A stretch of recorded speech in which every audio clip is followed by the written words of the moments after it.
Halton Healthcare recognizes that our hospitals and community-based services are provided on the treaty land and territory of the Mississaugas of the Credit First Nation. We would like to acknowledge that this land is the traditional territory of the Huron-Wendat and the Haudenosaunee. Furthermore, we acknowledge that this land is home to many First Nation, Inuit, and Métis people today. Halton Healthcare strives to provide care to and promote the wellness of all people within the treaty lands and territory. Halton Healthcare is a healthcare organization comprised of 3 community hospitals for the communities of Halton Hills, Milton, and Oakville in southwestern Ontario.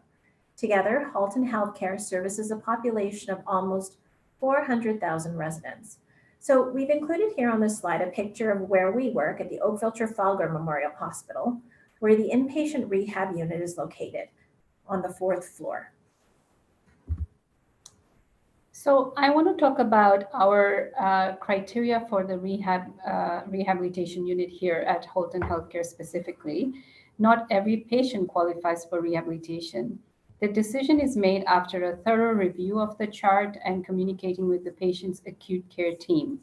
So some of the things that are looked at before a patient is admitted to our rehabilitation unit is that the patient has to be medically stable, which means that the patient must have a clear diagnosis. The comorbidities must be addressed. Vital signs should be stable, and treatment should not preclude participation in the rehabilitation program. They must ensure a documented consent for the program has been obtained from the patient, either it's verbal or written, and the patient should be able to demonstrate a willingness and motivation to participate in the program, which is demonstrated by documented progress in their acute care therapy notes. There has to be a potential to return to pre-morbid functioning or to measurably improve in functional level. Rehab goals have to be identified, and we consider rehab goals to be SMART goals, which means they're specific, measurable, attainable, realistic, and time-bound. Sorry to interrupt you.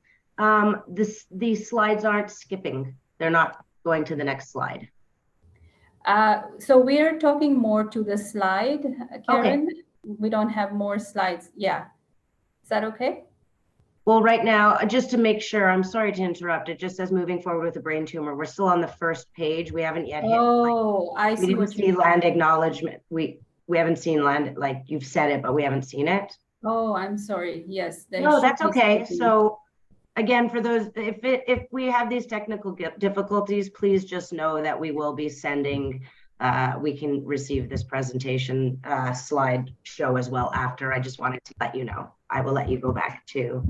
We're so sorry. I'm not sure what's going on. Maybe it's like, I don't know, a full moon and. Can you tell us if you can see it now? Yes, who we work with. Now it's at rehab criteria. Okay, all right. If I try advancing the slide, can you let me know if that's okay? So I'm going to just move it in one direction and the next. No problem. And again, sorry for interrupting. No, that's okay. Will you let me know? I'm moving it back. I absolutely will. Right So now. I just moved it back and now I'm moving it forward. So I'm just wondering if folks are seeing that. No, we're not seeing that. I did see it for a moment pop back and now it's at rehab criteria. But if you'd like to continue, you can use that and then we can share the slideshow after if you would like. Okay, we're sorry about this. Not sure. No, it happens. Don't worry at all. You know, we're all listening. We're all here, and we will send this slideshow at the end with the recording, if that's okay for you. Okay, I will continue where we have called someone to help us. We'll see if someone can come down and see if there's something we're not doing right. No problem. So I'm going to talk about the rehab goals. I was talking about how they need to be what is considered SMART goals, which means they're specific, measurable, attainable, realistic, and time-bound. Patients must also require 2 or more disciplines of the therapy team to achieve their functional goals. Cognition must be screened on the acute side and show documented evidence that the patient demonstrates capacity for new learning and ability to carry over new learning across sessions. Patients should also be able to demonstrate sufficient attention, memory, and insight to progress in therapy. There should be no responsive behaviors limiting patients' ability to participate in the program. Functionally, patient has to show continuous improvement or progression with functional transfers and mobility, and be able to tolerate being upright and participate in activity for a minimum of 2 to 3 hours a day. It is an expectation that the family should be advised that a realistic discharge plan or location would be required if functional goals are not met.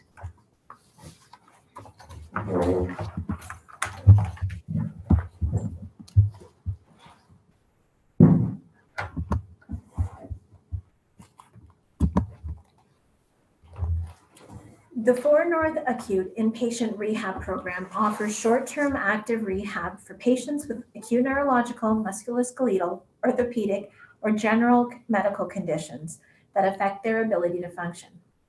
So in terms of cancer treatments and research, over the years, it has advanced so significantly that patients are living longer. So it just makes sense to give patients with brain tumors the help they need when it comes to rehab. Research has shown that patients with brain tumors that have been treated in an acute care rehab setting can improve in a similar way to patients that have had stroke or traumatic brain injury. So for the sake of our presentation, we're going to refer to individuals with brain tumors as patients, as we do work on an inpatient acute rehab unit. And for our approach on the rehab unit for our patients, we take both a restorative and supportive approach. Restorative meaning to improve functional recovery as much as possible for the patient, while supportive as a way of providing compensation through the use of assistive equipment or environmental modifications.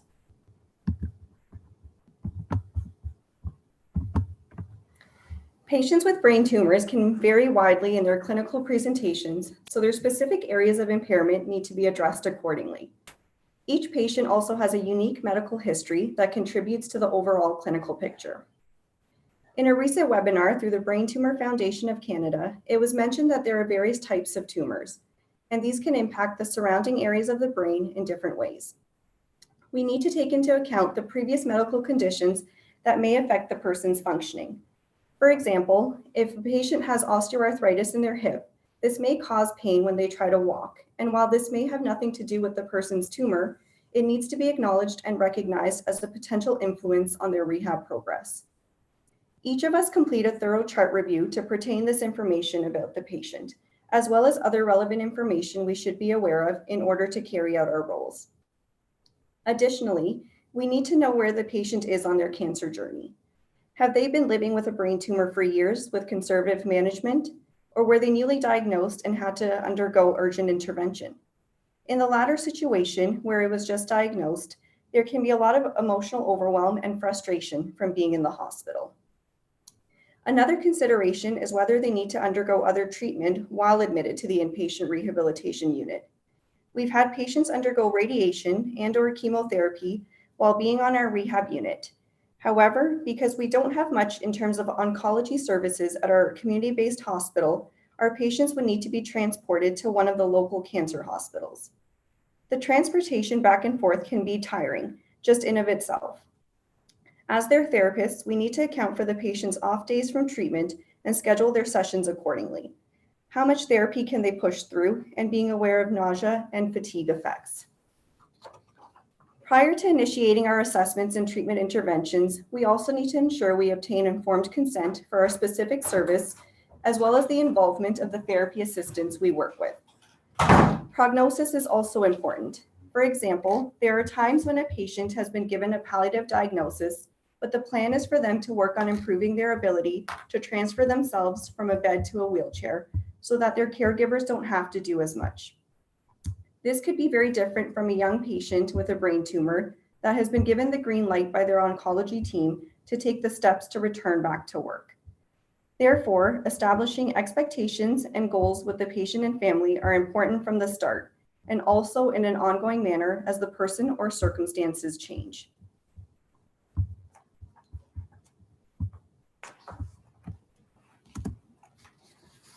We can see your screen fully.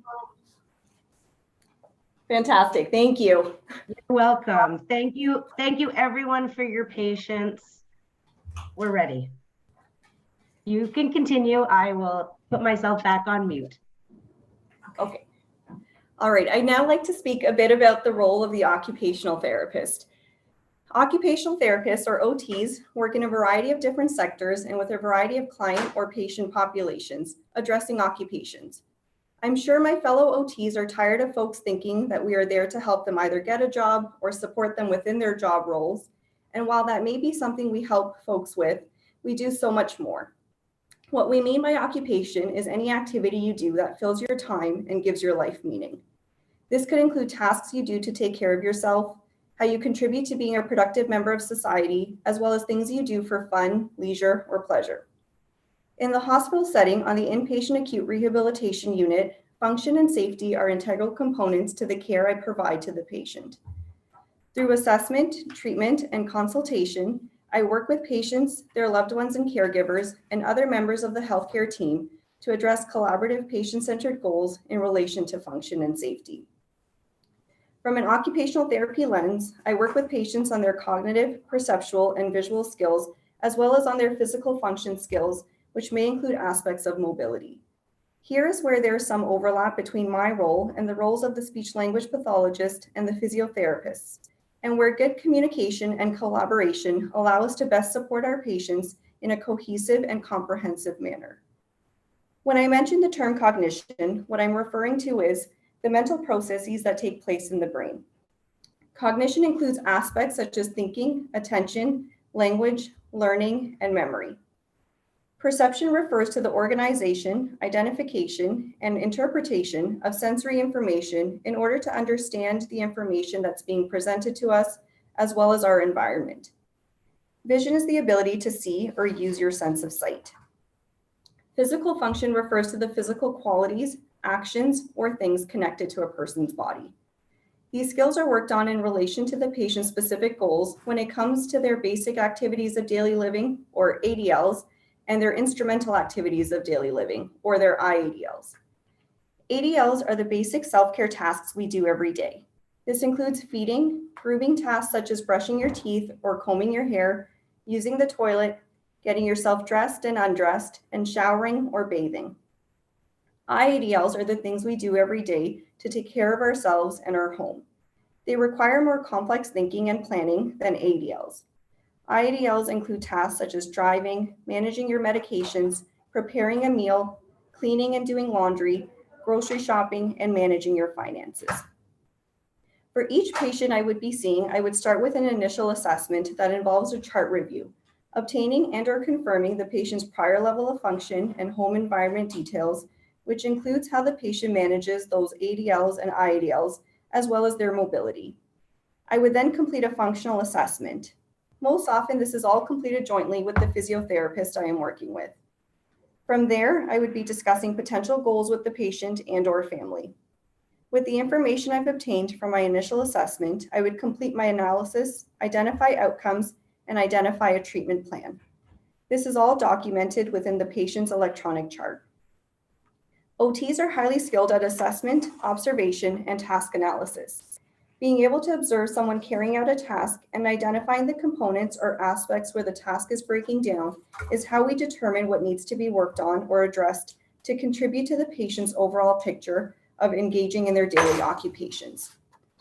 I'm hoping you can see how cognition, perception, vision, and physical function are involved or a part of these activities of daily living and instrumental activities of daily living.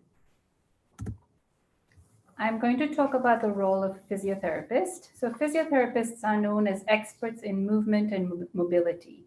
We play a key role in prevention, identification, assessment and treatment, and rehabilitation of individuals when movement and function are threatened or affected by aging, injury, diseases, conditions, or environmental factors.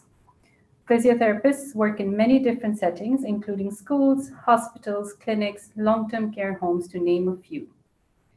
The role of a physiotherapist varies depending on the setting they work in. My role in the inpatient acute rehabilitation unit is to help patients achieve their functional goals within the limits of their injury and be able to be safely discharged to their home setting. One way to help achieve this is by performing a comprehensive assessment when the patient first arrives onto the unit. This is typically performed in conjunction with the occupational therapist. My assessment would include muscle strength testing. Muscle strength is integral for movement, and having a baseline idea of this helps set realistic goals moving forward. Depending on where the tumor is, patients can exhibit unilateral or bilateral weakness or paresis. This weakness can be further graded as mild, moderate, or severe, depending on the amount of movement that can be elicited during assessment of the joint or body part. When there is weakness in the muscular system, this affects balance. Part of the assessment is to look at the patient's ability to maintain balance, be it in sitting, standing, or walking, as this can lead to falls. Balance is multifactorial, and one has to keep in mind that a patient's balance can also be affected by our vestibular system in the inner ear as well as our vision. A brain tumor can contribute to visual, perceptual, and spatial issues such as hemi-neglect or inattention, which can affect balance as well. Often there's a deficit in sensation affected with the tumor resection. Again, this varies widely, but it can be anything from numbness in the arm or fingers to not being able to feel the whole one side of the body. This greatly affects patients' ability to acknowledge that part of their body and to use it effectively.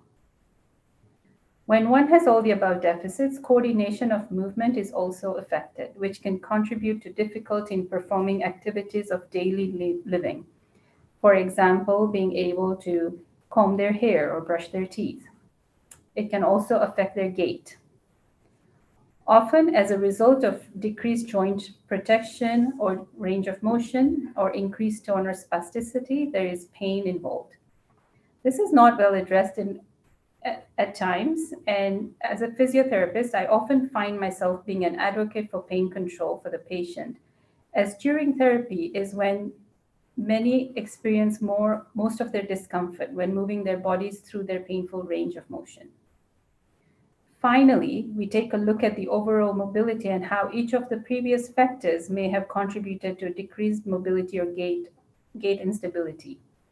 Every aspect of mobility is assessed from how a patient moves in bed to how they get up into sitting, to moving from bed to chair and to walking. This helps determine how much help a patient may need from caregivers at time of discharge and optimize patient safety and well-being. We also look at prescribing the appropriate gait aids to further increase level of independence and minimize risk of falls. This is just a snapshot of all the main things looked and during the assessment, keeping in mind that no one issue is in silo and the patient needs to be looked at holistically. Once a thorough assessment is performed, in collaboration with the patient, caregivers, and the rest of the team, realistic goals are set and a treatment plan is then devised. Re-evaluation happens on a constant basis and new goals set and plans updated as needed. Education on self-management is also a key part of this process to enable the patient to meet their goals. As a speech-language pathologist, SLP for short, I would start with an evaluation of communication. I would look at speech distortions due to unclear pronunciation and evaluate voice quality. For example, does the patient have a hoarse or a whispered voice? Is the person's speech effortful or slow? Are there difficulties coming up with meaningful words, or are there challenges stringing sentences together? And what are the reading and writing skills for this patient? All of these areas are covered within the communication assessment that I provide as an SLP. Now, with my job title as SLP, Speech-Language Pathologist, there are other areas that I examined beyond communication. I would also want to look at eating, drinking, and specifically swallowing abilities, as these can be affected by brain tumor development. I would look at the physiology and safety of the swallowing and provide recommendations accordingly. Most people are concerned about choking in relation to swallowing, but there can be concerns of something called aspiration pneumonia. Aspiration pneumonia is where food or liquid particles fall into the airway rather than being transported down the digestive tract, and that can lead to a chest infection. For aspiration pneumonia, patients would be put on antibiotics. If there is a lot of difficulty with getting food and liquid down easily, I may need to carry out a video fluoroscopy swallow study, whereby I coat the food and drinks with barium and see how it goes down, taking video fluoroscopic pictures, like an X-ray, from the mouth into the throat, while avoiding it going into the airway. Another area that I would want to assess is cognitive communication. This is where I would help patients with any difficulties related to language in combination with thinking skills. SLPs work on areas such as problem solving, attention and concentration, organizing ideas and thoughts. There is definitely some overlap with the occupational therapists, so we frequently collaborate with them and organize therapy goals based on which profession can best address the patient's needs. Also, as another area for SLPs to work in is in regards to modes of communication compensation. What if a patient cannot get back to their communication or cognitive baseline? Then I would want to introduce some compensatory strategies to make it easier. So that would be where AAC would come in. On the slide, it's listed as augmentative and alternative communication. So we can try for various devices, both low and high-tech options, to help the person with activities of daily living, such as using an iPad, a communication board, or even a book. These resources can be helpful in various situations.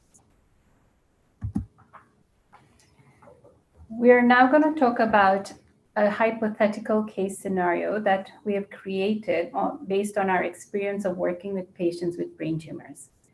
Nancy Montgomery is a 55-year-old admitted to the Inpatient Rehabilitation Unit post-brain tumor resection. She initially presented to her local emergency department after experiencing a generalized seizure. She presents with moderate left-sided weakness in the initial postictal period, which continues to persist. In retrospect, Nancy noted subjective left-hand clumsiness for a month prior to the seizure, but had not reported it to her family or her physician.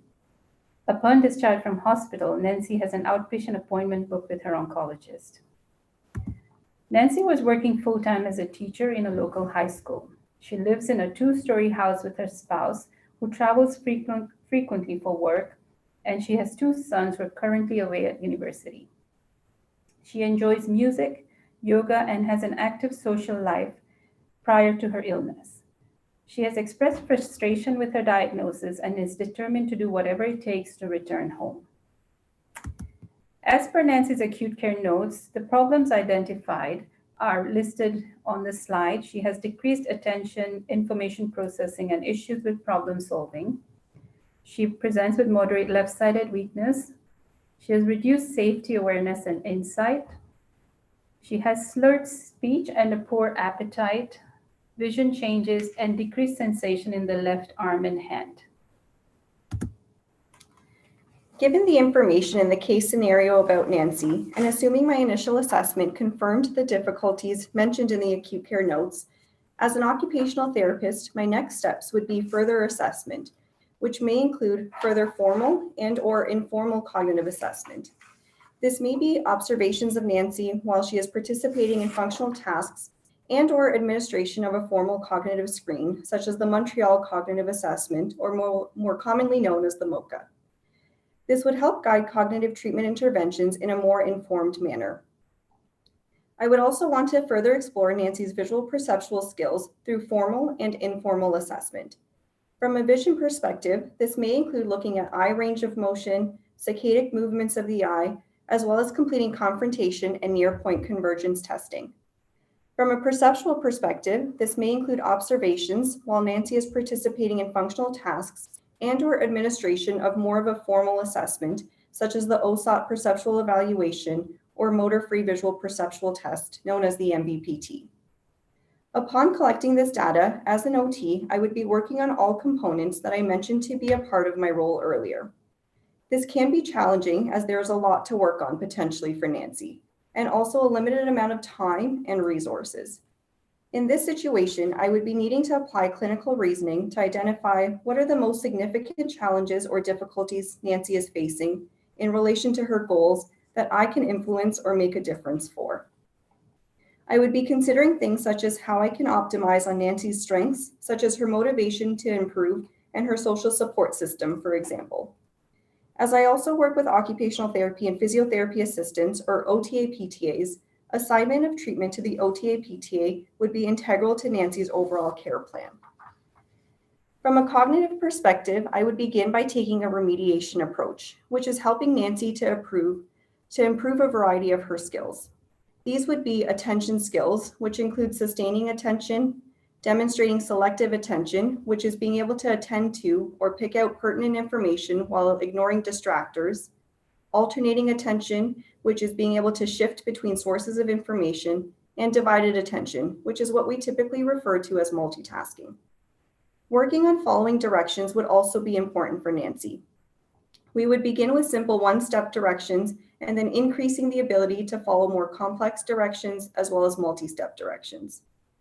Nancy and I would then be working on higher level problem solving and executive functioning skills. This would include things such as planning, organizing, initiating tasks, keeping focused, mental flexibility, self-monitoring, and awareness. These cognitive skills would be worked on through functional tasks, worksheets, tabletop activities, for example, looking through grocery flyers and making a grocery list and a budget, as well as computer or iPad programs and apps. Always taking into consideration what Nancy needs to do, wants to do, likes to do, or liked to do before. From a perceptual perspective, I would work with Nancy on recognizing and understanding information provided to her from others and her environment, as well as paying attention to the left side of her body. This would be worked on through functional tasks, worksheets, tabletop activities, using a deck of cards, for example, if this is something Nancy enjoys doing, as well as computer or iPad programs and apps. From a vision perspective, I would be addressing eye range of motion through specifically recommended eye range of motion exercises, as well as strategies to compensate for visual difficulties, making modifications to the environment, and liaising with the rest of the healthcare team, including the physician, and making recommendations for referrals such as neurooptometry or ophthalmology services if these were warranted. From a physical perspective, I would be working with Nancy on her left arm and hand range of motion, strength, motor control, coordination, and functional use of the limb through the use of specific therapeutic approaches, exercises, and functional activity. This may be done in collaboration with the physiotherapist within co-treatment sessions, depending on the level of assistance Nancy needs at the time. The PT or physiotherapist might take on a greater role of also addressing Nancy's upper limb if I, as the OT, need to be working more heavily on the cognitive, perceptual, and visual parts of Nancy's care. I would also be responsible for providing Nancy and her family adaptive equipment recommendations to be able to implement these prior to her discharge from hospital. In terms of physiotherapy, with the information provided about Nancy's deficits from the chart review, my first step would also be to do a thorough assessment, which is typically done with the occupational therapist. Nancy's joint range of motion and tone would be assessed, as patient may have high or low tone depending on their injuries. Any joint stiffness or decreased range of motion would be noted, as this will impact function. Strength would also be looked at, as per the case scenario, Nancy has moderate left-sided weakness. I would further assess her muscle strength in an objective way to get a baseline value to compare with later on her recovery phase. With muscle weakness, Nancy may have developed ataxia, which means lack of coordination of her arms and legs, which can lead to balance deficits and issues with walking or putting her at higher risk of falls. Specific objective tests are performed to check for coordination. As per the chart, Nancy had decreased sensation in her left arm, which can affect function. At times, it may appear as clumsiness, dropping her spoon or fork as she's unable to feel it. She may also neglect that part of her body as she cannot feel it. It is important to do a good assessment of sensation, as altered sensation can be a safety issue. For example, she may not feel her walker and her hand can fall off the walker, or her hand may be on a hot object, which can lead to burns.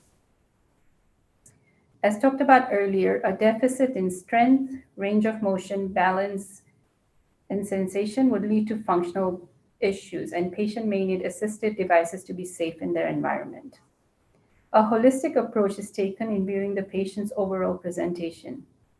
It is important to know who Nancy was prior to her surgery. She was a teacher, a wife, a mother, and a friend. Keeping this in the forefront as we plan a treatment plan and goals are made. I use the principles of neurodevelopmental treatment, or NDT, amongst others during my treatment sessions.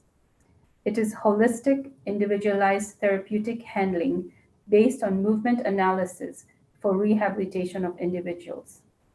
It uses the principles of neuroplasticity, which is the ability of the nervous system to change its activity in response to stimuli by reorganizing its structure, function, or connections after injuries. Typically, a treatment session with Nancy would begin in her room with facilitation of her moving in bed from lie to sit, sit to stand, and then transferred to a wheelchair to be transported to the gym. Most of the treatment session would happen in our rehabilitation gym, which has plinths, recumbent bikes, parallel bars, amongst other equipment. We will assume Nancy's unable to move from bed to chair by herself. She has moderate left-sided weakness and hence unable to use her left arm and leg to aid with movement. Nancy would be inclined to overuse her right arm and leg to compensate for the lack of strength on the left side. This is why the key to an effective treatment session is constant education. Nancy would need to be reminded not to overuse the stronger side to give her weaker side a chance to recover through neuroplasticity. This is typically very hard for patients to remember and follow and need to be reminded frequently.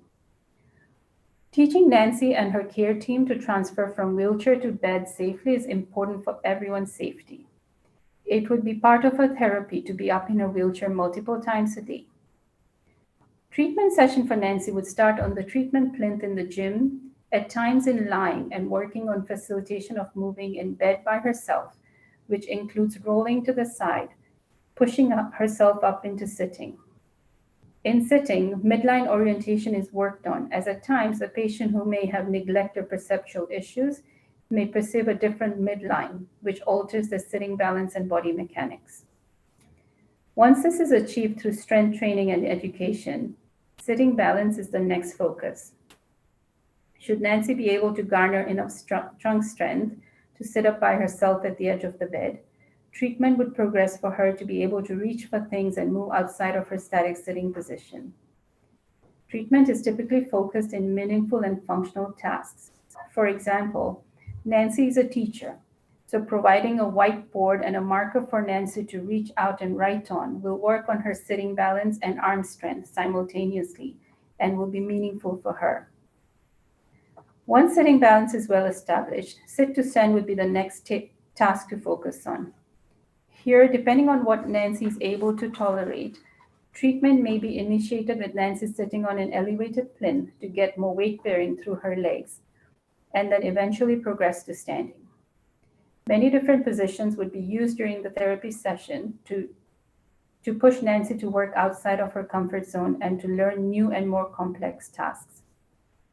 Eventually, pre-gait or pre-walking and standing balance would be the next progression. Working on different tasks like stepping forwards and backwards with the stronger leg while supporting the weaker leg, and eventually stepping forwards and backwards with the weaker leg would challenge Nancy's core strength and balance and help with recovery. Again, keeping most of the treatment sessions functional would be essential for successful sessions. Nancy may have enjoyed cooking or baking, and kitchen tools may be brought in for Nancy to use in standing to mimic these functional tasks. The end goal for most patients is to be able to walk. This may not be a realistic goal for some patients, depending on their level of deficit. If Nancy would have gained enough strength and balance to be able to stand and step, then we would ideally progress to walking. It would begin with either taking a few steps in the parallel bars or walking with the most appropriate walker and hands-on support as needed. Throughout treatment sessions, a lot of education and facilitation would be needed to fine-tune the movements and to ensure no or minimal compensation creeps in from her stronger side. A physiotherapy assistant would be part of Nancy's team, and I would delegate part of the treatment sessions to the assistant, especially working on sensation with use of different tools like a vibrator or different textures on her skin, as well as working on strengthening exercises. This is just a snapshot of what a typical session and progression may look like in the rehabilitation unit. Some treatment sessions are also dual sessions with an occupational therapist depending on the needs of the patient. A lot of factors are kept in mind, and collaboration with the multidisciplinary team is vital. I would have to cater the treatment session depending on Nancy's attention span, her fatigue level, and also what time her other therapy sessions may be.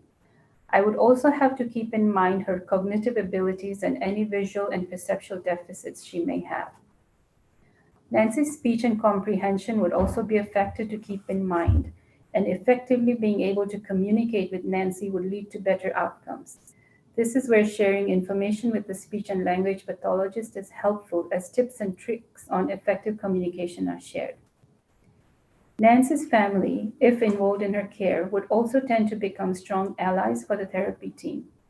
Homework may be provided to the family to assist with sensory stimulation, bed or chair exercises, and other tasks which may aid to Nancy's recovery. Finally, prior to discharge home, in collaboration with the occupational therapist, any equipment recommendation and outpatient or community follow-up would be provided. As the speech-language pathologist, I would assess Nancy's communication and swallowing skills, looking at her ability to move her mouth, lips, tongue, while also performing a multitude of speech and swallowing tasks. Due to Nancy's left-sided weakness, her mouth movement would likely be slower and lips and tongue weaker, leading to a slurring in her speech. So we would practice exaggerating her mouth movements and over-articulating her words in one-to-one sessions, so that this would make her speech clear to others at the conversational level. And this would also be encouraged with her to practice with her other therapists. This would be particularly important for Nancy as a teacher, being that she regularly needs to speak with and to her students if there was an eventual plan for her to return back to work. For her cognitive communication, due to the information processing difficulties, I would give her portions of auditory verbal information and see how accurate she was in relaying it back to me. As we work through various exercises, the benefit of note-taking would also be encouraged to make sure that she doesn't misinterpret the information, and she could always refer back to it at a later point if she needed to. Also, I would gauge how long she could attend to therapy and sustain her attention, and adapt our sessions accordingly. I would monitor her ability to transition her attention from one therapy activity to another as well. We would also talk about the implications of cognitive fatigue and the benefit of taking rest breaks in between therapy sessions and with visits, as well as talking about afternoon naps for Nancy to help her with her cognitive clarity. For AAC, things like using a calendar and alarms on her phone could be used to remind her of important dates and times as they approached so that she would be ready. Also, using a notebook to keep her on task with a list of to-do items and questions to ask for her doctors. And in regards to swallowing, the reason for her poor appetite would need to be further explored. Low appetite can be due to several factors. Perhaps Nancy's low intake was due to a loss of smell and taste.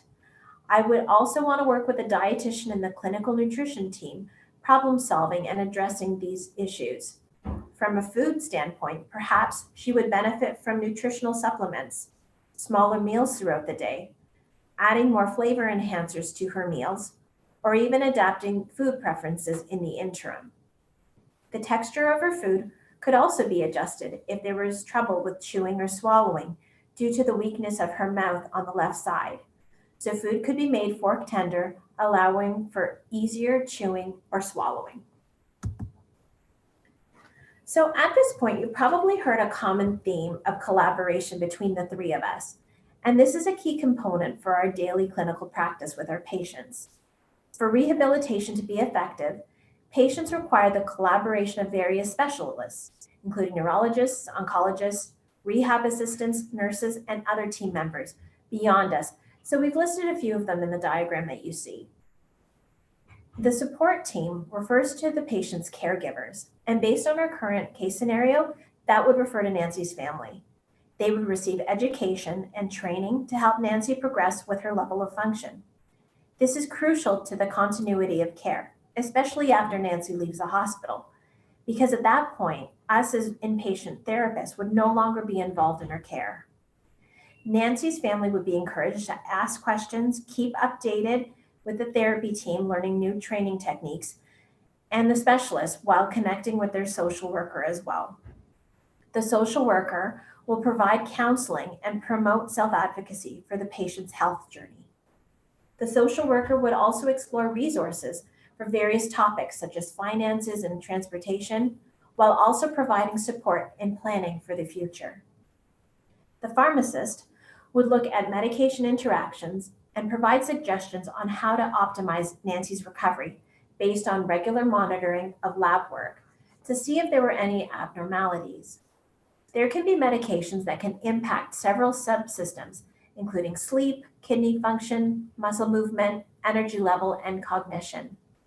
Pain management would also need to be taken into account, as well as reducing any effects of delirium or drowsiness while on rehab. Anti-seizure medication, in the case of Nancy, would also need to be monitored. Various recommendations about adjusting medication frequency and doses would need to be made depending on how the patient responds. The dietitian would also monitor Nancy in terms of her nutrition and hydration, also looking at weight and lab values. A consultation around eating habits could also be completed to discuss food likes and dislikes, while also looking at medication effects that might cause issues such as constipation, nausea, dry mouth, and liaise with other team members as required. And finally, the recreational therapist works to enable all patients to achieve a good quality of life through meaningful participation in recreation and leisure activities. For Nancy, the recreational therapist would encourage her participation in activities such as current events, being that she likes to be social, bingo, music, and art therapy while on our unit. So it's important to know that not all patients with brain tumors have the same journey, so we need to acknowledge the variability. There are more than 120 different subtypes of tumors, such as astrocytomas, medulloblastomas, and glioblastomas, to name a few. So the patient's response to treatment can vary, so these need to be taken into account, because two people with the same type of brain tumor in the same region of the brain can present quite differently with their symptoms. There can be a multitude of reactions to all these medical events and therapy outcomes for the patient and their family, and these might be reactions of depression, stress, anxiety, and fatigue during their inpatient hospitalization. These could be constant for some, and for others it may fluctuate from day to day. These need to be identified by us as therapists, as they can influence endurance and motivation for therapy. We also try our best on our rehab unit to make it feel less institutional and encourage patients to wear their own clothes and comfortable shoes suitable for working out, so they don't encounter what we call PJ paralysis. We would want Nancy to get up, get out of bed, dressed and moving for therapy rather than lying in her hospital bed in a gown. Along with the benefits of getting up and moving while in hospital, just having your own clothes helps our patients to maintain their dignity and helps them feel more like themselves. We would also encourage caregivers to bring items from home, such as photos, familiar items, to make the hospital rooms feel more inviting and cozy for the time that they're with us. We would also like to keep the family and caregivers updated on progress. Our rehab team will arrange for a family meeting facilitated by the rehab social worker. And in this meeting, goals and supports that would be required leading up to discharge would be discussed. In Nancy's case, with her children not being local but wanting to stay involved, we would definitely offer the option of a family meeting over the phone so that they can hear the information in regards to their mom as well. Discussions would likely touch upon how Nancy can resume her previous interests in a safe way and how to resume a life outside the hospital setting. OTs, PTs, and the SLP on our unit are also heavily involved in discharge planning for our patients. In planning for discharge home or to an alternate living environment, we would be providing recommendations to the patient and their family or caregivers for continuation of the treatment program from each of the disciplines. So for Nancy, this would mean providing her with activities, exercises, or other recommendations for her to continue working on what she has started on our unit and based on what her level of progress has been. A referral would be made to our outpatient day treatment program as appropriate. For someone such as Nancy, longer-term goals such as return to work and return to driving could be explored through these outpatient therapy services. Keeping in mind that this particular program is specific to our region and may vary based on your own geographic location. Community supports, which include home and community care support services, would be explored with the patient and their family or caregivers based on the patient's needs. As a team, we would be contributing to making recommendations that we believe the patient would benefit from. Ultimately, it would be the home care coordinator who liaises with the patient and their family and caregivers about what services the patient will be receiving upon discharge. Home care services can also include palliative care services, which can address pain and symptom management, any changes in the patient's nutritional status, as well as further equipment needs if the patient's function changes when they are home.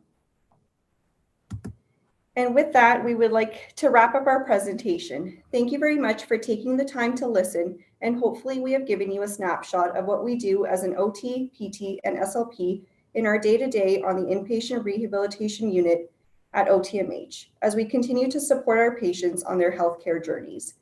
We would be happy to take any questions at this time. Thank you. Thank you so much. That was extremely informative, and we have quite a few questions. Before I get to the questions, I just want to say we do have a little door prize at the end of our talk.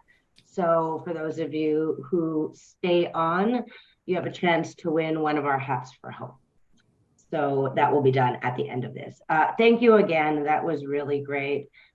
Even, with the slides not working well, it was very clear and concise. So I really appreciate it. We'll go through some questions.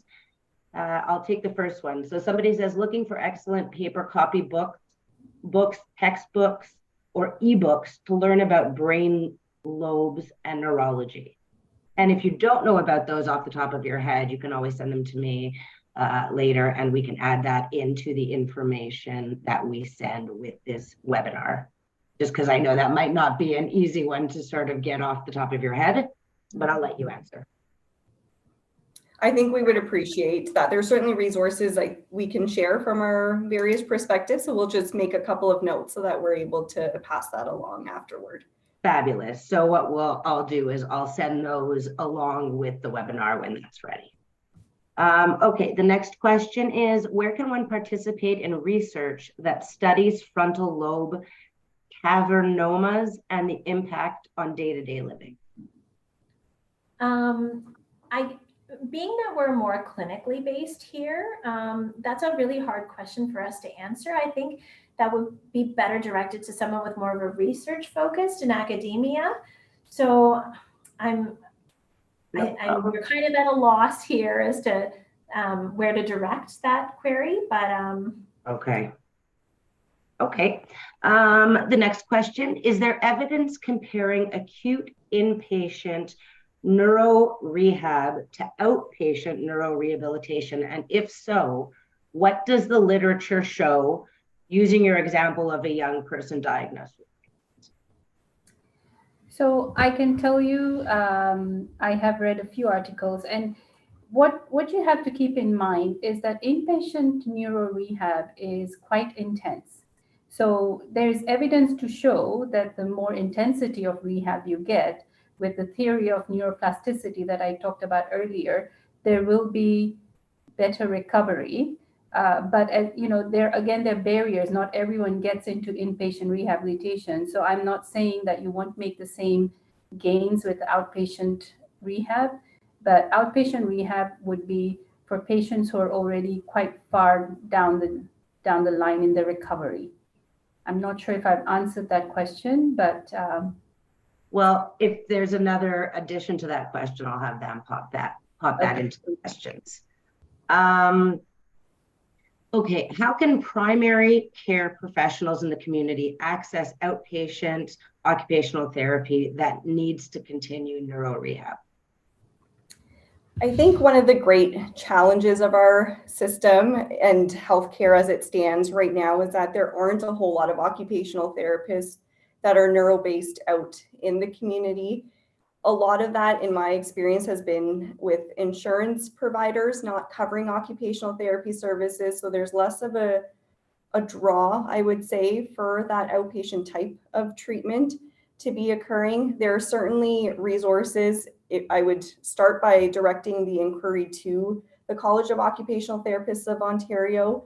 They do have folks on their staff that are meant to help you with your journey of finding specific occupational therapists, because if you do go on the website, it is very general and you don't get to see where an OT is working, whether it's in the hospital or in the community, necessarily what their area of focus or practice is. So that would be my starting point.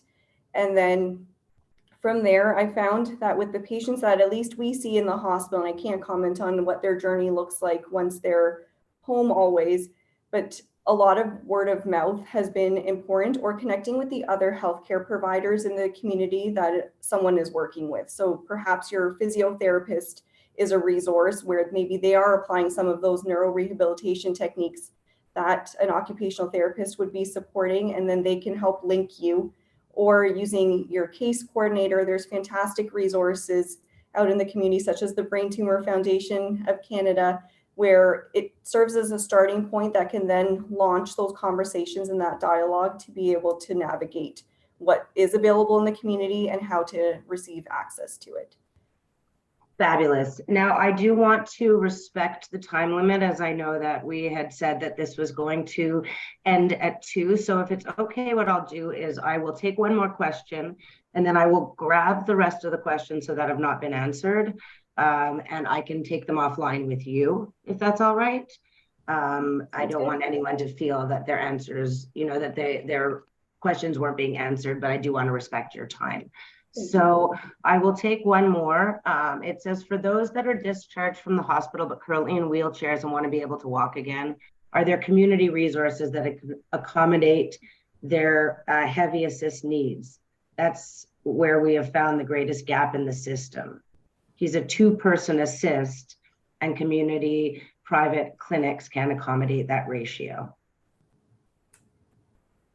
That's a good question. If that's not something you can respond to right away, we can again take that offline and answer. Yeah. I would have to think about that. 2-person assist leaving rehab, the patient will have would need a lot of support in the community. So I will take that question offline, look at what best way to answer it, and I can get back to whoever asked that question. Perfect. Okay, so what I have done is I have pulled the rest of those questions so that we do not ignore any of them. And I just had a couple of comments. One says, great job outlining the importance of the entire allied health team. It really is a team approach. As an inpatient RD working with this population, I work closely with OT and PT for development, nutrition goals, and care plans. Thanks for this presentation. And I also have another comment saying, I had no idea of the collaboration and overlap. I would be in bad shape, both physically and emotionally, without my team. Thank you for your presentation.